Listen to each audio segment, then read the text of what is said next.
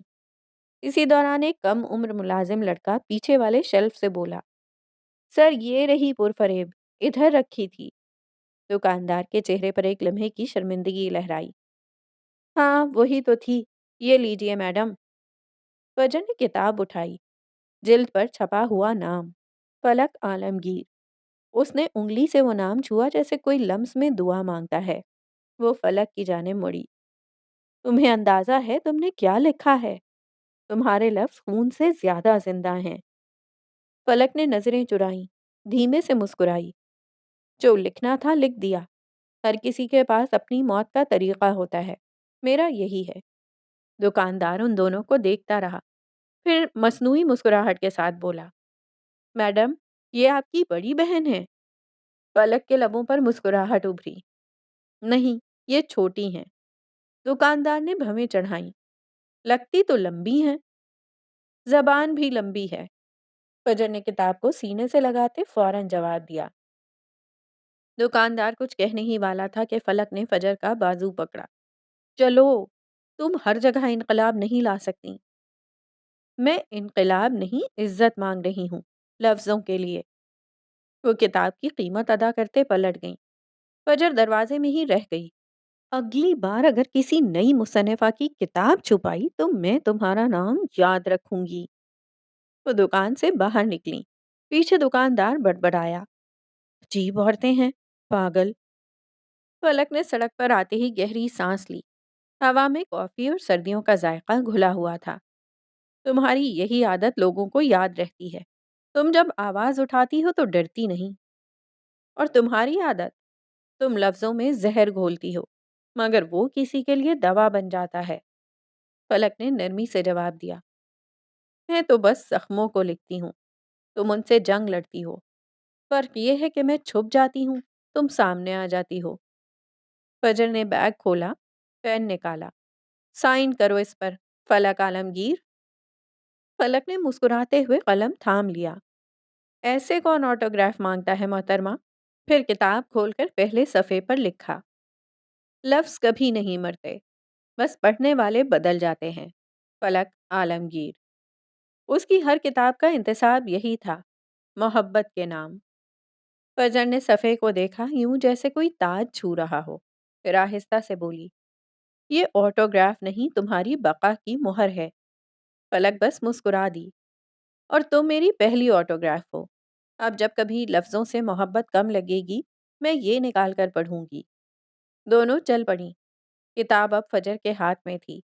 فلک کے دل میں ایک سکون تھا اور لاہور کی سرد فضا میں دو عورتوں کے قدموں کی چاپ سنائی دیتی تھی جو لفظوں سے زیادہ گہری تھی۔